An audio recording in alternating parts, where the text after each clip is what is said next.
very soon. Thank you, sir. Mister Sanjay Singh, आम आदमी party. धन्यवाद मान्यवर, आपने इस विषय पे मुझे अपनी बात कहने का मौका दिया। मान्यवर, मणिपुर के मुद्दे पर मैंने जब सदन में ये मुद्दा उठाया था, हो सकता है मेरे तरीके से सरकार असहमत रही हो, लेकिन मुझे भारतीय संसदीय इतिहास में सबसे ज्यादा समय तक सस्पेंड करके रखा गया मणिपुर का मुद्दा उठाने के कारण 11 महीने में सस्पेंड रहा। 11 महीने सदन से बाहर रहा। मान्यवर, मणिपुर का बजट ऐसे वक्त में आ रहा है जब देश की अर्थव्यवस्था की हालत पतली है। शेयर मार्केट में 5 महीने के अंदर देश के आम लोगों का 94 लाख करोड़ रुपए डूब गया। मान्यवर, मणिपुर का बजट ऐसे समय में आ रहा है जब बेरोजगारी 50 वर्षों में सबसे ज्यादा बढ़ गई है। मणिपुर का बजट ऐसे वक्त में आ रहा है जब 186 लाख करोड़ रुपए का कर्जा हिंदुस्तान के ऊपर है मोदी सरकार के इस कार्यकाल के अंदर। मणिपुर का बजट ऐसे समय में आ रहा है जब अमीर और गरीब के बीच की खाई इतनी बढ़ गई है जितना 100 साल पहले थी। और मां शब्द से इनको बहुत प्यार है। मां से मटन इनको याद रहता है, मां से मछली याद रहती है इनको, मां से मुगल याद रहता है, मां से मुसलमान याद रहता है, लेकिन मां से मोदी को मां से मणिपुर याद नहीं रहता। मान्यवर, 2 साल का वक्त हो गया, मणिपुर जल रहा है। देश के केंद्रीय मंत्री का घर जलाया गया, राज्य के पीडब्ल्यूडी मंत्री का घर जलाया गया, राज्य के कंज्यूमर अफेयर्स मिनिस्टर का घर जलाया गया, कई विधायकों के घर जलाए गए, लेकिन बावजूद इसके भारत के प्रधानमंत्री को एक दिन का भी वक्त नहीं मिला 2 साल के अंदर कि वो मणिपुर जा सके अपनी संवेदना जताने के लिए, वहां के लोगों के साथ खड़े हो सके। इस बात की उनको फुर्सत नहीं मिली। देश का प्रधानमंत्री देश का अभिभावक होता है मान्यवर, देश का अगुवा होता है, सरकार लोगों की माई बाप होती है, लेकिन राज्य की सरकार मणिपुर को जलाने में लग जाती है और केंद्र की सरकार, जो राज्य सरकार मणिपुर को जला रही थी, उस सरकार की मदद करने में लग जाती है। ऐसे में कैसे बचेगा मणिपुर? कैसे बचेगा मणिपुर? और ये बात मैं पूरी जिम्मेदारी से कह रहा हूं मान्यवर, यह देश राष्ट्रपिता महात्मा गांधी के आदर्शों पर चलेगा, यह देश गौतम बुद्ध के आदर्शों पर चलेगा, यह देश अहिंसा के आदर्शों पर चलेगा। लेकिन मुझे अफसोस है, आज पूरे देश में हिंसा क्यों हो रही है? आज पूरे देश में दंगे फसाद की नौबत क्यों आती है? आज पूरे देश में नफरत क्यों फैलाई जाती है? उसकी वजह है कि आपको गांधी से प्यार नहीं है, आप गोडसे को पूजने वाले लोग हो। इसीलिए देश के अंदर माहौल खराब हो रहा है। और ये बात मैं इसलिए कह रहा हूं कि दुनिया के 80 मुल्कों में साबरमती के संत राष्ट्रपिता महात्मा गांधी की मूर्तियां लगी हुई है मान्यवर, दुनिया के 80 देशों में।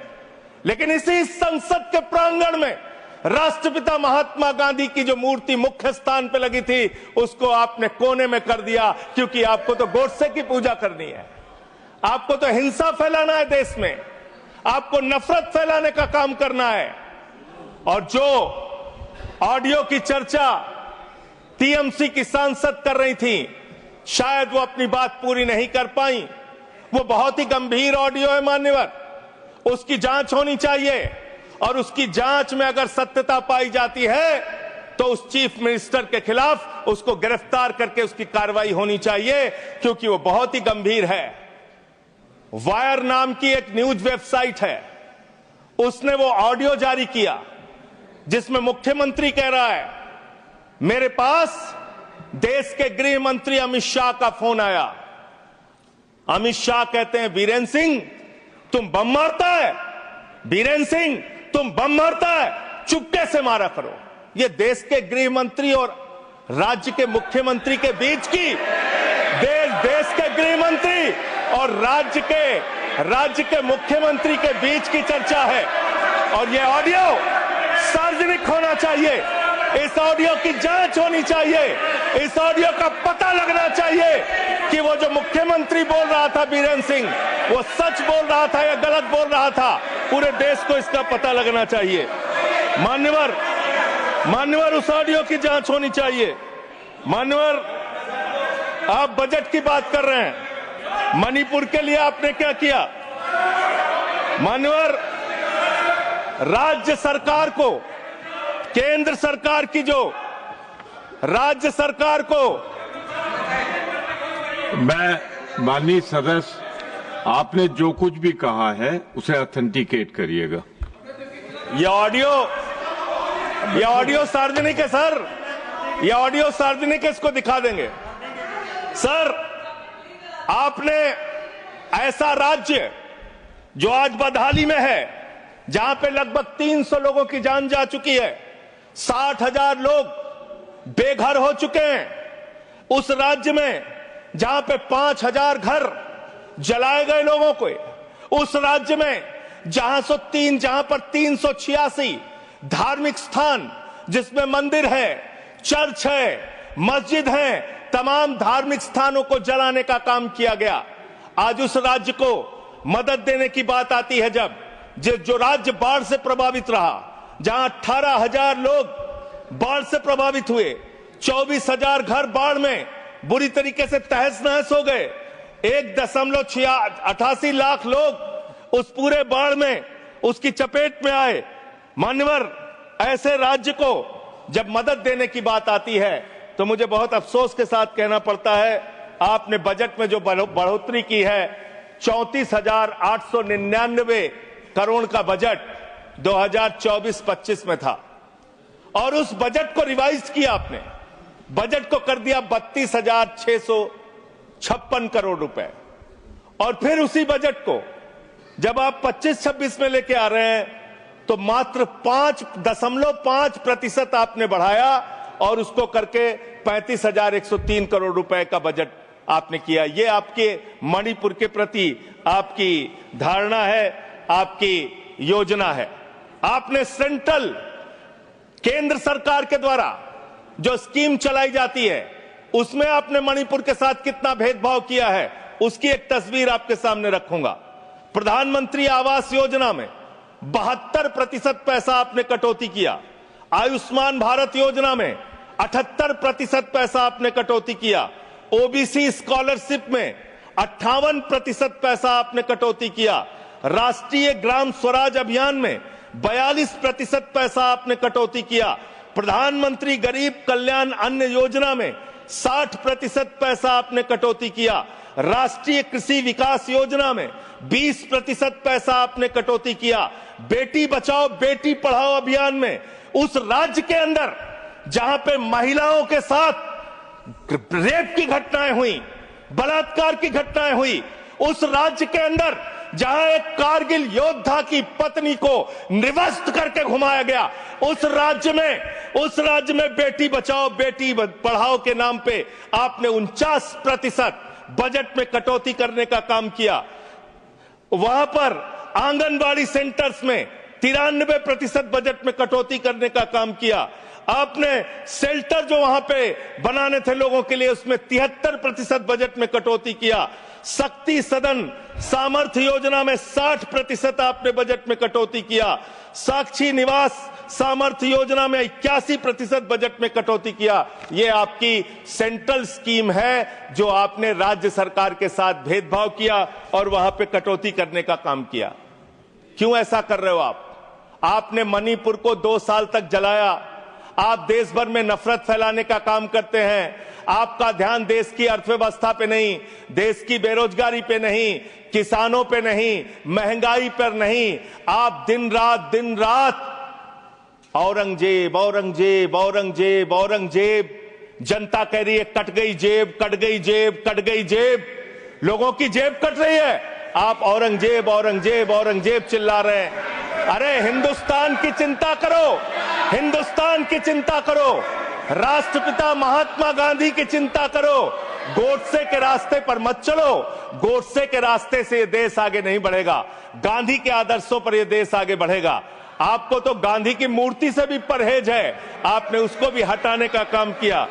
मान्यवर, मैं आप लोगों, आपके माध्यम से इस सरकार से पूछना चाहता हूं कि जो मणिपुर में 60,000 लोग आज बेघर हुए हैं, क्या इस बजट में उनका घर बनाने की आपके पास कोई योजना नहीं होनी चाहिए? आज जो मणिपुर के अंदर लोगों के घर जलाए गए हैं, क्या उनका घर बनाने की योजना आपके पास नहीं होनी चाहिए? आपने बजट में कोई प्रावधान उनके लिए नहीं रखा, आपने कोई चिंता मणिपुर के लोगों के लिए नहीं की। दो समुदायों के बीच में अगर झगड़ा हो रहा था तो राज्य के मुख्यमंत्री को, देश के प्रधानमंत्री को उनके बीच सामंजस्य पैदा हो, उनके बीच एकता भाईचारा पैदा हो, इसलिए उस राज्य में शांति की स्थापना के लिए काम करना था, लेकिन आपने वो काम नहीं किया। 2 साल तक सारा विपक्ष चिल्लाता रहा, मणिपुर के मुख्यमंत्री को हटाओ, मणिपुर के मुख्यमंत्री को हटाओ, लेकिन आपने मणिपुर के मुख्यमंत्री को नहीं हटाया। आप राष्ट्रपति शासन तब लगा रहे हैं जब वो ऑडियो बाहर आता है, जब उस ऑडियो का संज्ञान लिया जाता है, जब ये चर्चा होने लगती है कि अगर इस ऑडियो की असलियत खुल गई तो न सिर्फ राज्य सरकार के मुख्यमंत्री की बल्कि केंद्र के बड़े बड़े नेताओं की भी कलई देश के सामने खुल जाएगी। इसलिए मान्यवर, मैं आपके माध्यम से इतना ही इस सरकार से कहना चाहता हूं कि आप कृपा करके इस देश का माहौल खराब करने की कोशिश मत कीजिए। मणिपुर की चिंता कीजिए, मणिपुर में कैसे लोकतंत्र की बहाली हो इस बात की चिंता कीजिए। आपने राष्ट्रपति शासन लगा दिया, यह बहुत दुर्भाग्यपूर्ण है मान्यवर कि मणिपुर का बजट पार्लियामेंट में चर्चा हो रही है। मणिपुर का बजट मणिपुर की विधानसभा में चर्चा होती, मणिपुर के बजट के बारे में योजनाएं मणिपुर की विधानसभा में चर्चा की जाती, लेकिन यह दुर्भाग्यपूर्ण है कि मणिपुर का बजट देश की संसद में हम सब लोगों को चर्चा करनी पड़ रही है। वहां लोकतंत्र की स्थापना के लिए पहल कीजिए, वहां शांति की बहाली के लिए पहल कीजिए, क्योंकि लोकतंत्र अगर खत्म होता है, लोकतंत्र का अगर गला घोटा जाता है मान्यवर, तो तानाशाही आती है, और तानाशाही किसी भी दृष्टि से किसी भी देश के लिए अच्छी नहीं है। अगर तानाशाही आती है तो वहां दंगे होते हैं, फसाद होते हैं, नफरत होती है, दो समुदायों के बीच में झगड़ा होता है, तो लोकतंत्र की बहाली मणिपुर में कैसे होगी? मणिपुर को कैसे अधिक से अधिक आर्थिक सहयोग आपकी तरफ से दिया जा सकता है, इसके बारे में सरकार को चिंता करनी चाहिए। और प्रधानमंत्री जी फिर मां से मॉरिशस में है, मां से मणिपुर कब जाएंगे, इस बात का इंतजार देश की जनता को है कि अब आपको कोई वीजा नहीं चाहिए मणिपुर जाने के लिए। आप अमेरिका चले जाते हैं, लंदन चले जाते हैं, आप पूरी दुनिया घूम लेते हैं, आप कतर हो आते हैं, आप दुबई हो आते हैं, कतर के शेखों को गले भी लगाते हैं, जैसे कुंभ के मेले में बिछड़े हुए भाई हैं, इस तरीके से कतर के शेखों को आप गले लगाते हैं। ऐसे ही गले आप मणिपुर के भाइयों को भी लगाइए, मणिपुर के लोगों को भी लगाइए, उनको भी अपना सहारा दीजिए। आप देश के प्रधानमंत्री हैं, देश के अभिभावक हैं, और इस सरकार से मैं अंत में फिर से यही कहूंगा आपके माध्यम से कि मणिपुर की चिंता करो और देश में माहौल खराब करने के काम बंद कर दो। नफरत फैलाने से देश आगे नहीं बढ़ेगा। मोहब्बत की बुनियाद पर हिंदुस्तान आगे बढ़ेगा, नफरत की बुनियाद पर हिंदुस्तान आगे नहीं बढ़ेगा। बहुत बहुत धन्यवाद माननीय। Thank you. Mister Gola Babu Rao. Thank you very much vice chairman ji. 1 minute आप शुरू करें प्रधानमंत्री। सर पास करो सर, टाइम आदरणीय संसद महोदय बात करते हुए sir kindly give me some government of India का प्रोसीडिंग के संबंधित गृह मंत्री के ऊपर बेबुनियाद आरोप किया है। मैं आपसे प्रार्थना करता हूं, नाम लिया है, गृह मंत्री के ऊपर आरोप किया है। मैं आपसे अनुरोध करता हूं, अगर ये आधार उनके पास है तो जरूर सभा के सामने रख सकते हैं, नहीं तो उनको माफी मांगना चाहिए, रिकॉर्ड से निकालना चाहिए। मैं माफी मांगने के लिए डिमांड कर रहा हूं। ये बिल्कुल बेबुनियाद है, ऐसे गलत बात करना, ये संसद के सामने लोगों को गुमराह करने के लिए प्रयास करना बिल्कुल गलत है। मैं आपसे अनुरोध करता हूं, वो रिकॉर्ड जो भी है सबके सामने रखो, नहीं तो सारी इस देश के जनता के सामने माफी मांगने का डिमांड करता हूं। मान्यवर, मैंने जो बात कही है, मैंने कहा है एक न्यूज वेबसाइट पे एक ऑडियो पड़ी है मुख्यमंत्री की, वो सार्वजनिक है, पब्लिक डोमेन में है, और उसमें कही गई जो वार्ता है उसका जिक्र मैंने किया मान्यवर, और मैंने उसके जांच की मांग की है। वो ऑडियो सही है कि गलत है उसकी जांच कराई जाए मान्यवर, और अगर वो ऑडियो सही है तो ये बहुत गंभीर है, उस पर कार्रवाई होनी चाहिए। मैंने सीधे आरोप किसी के ऊपर नहीं लगाया। मैंने अब बैठ जाए।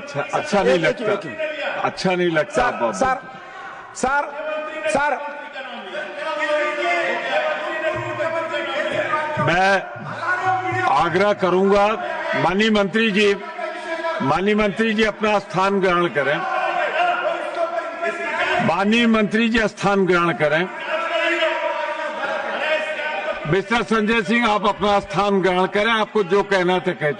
आप अगर संदर्भ लें माननीय मंत्री जी, तो मैंने यहां से निर्देश दिया है कि ऑथेंटिकेट करें, और अगर नहीं करेंगे तो नियम स्पष्ट है, उस पर कार्रवाई होगी। तो मैं आपसे एक ही आग्रह करूंगा कि चूंकि ये निर्देश जा चुका है, आपने पुनः कहा है, तो मैं वही निर्देश पुनः दोहराता हूं। मिस्टर बोला, यू कैन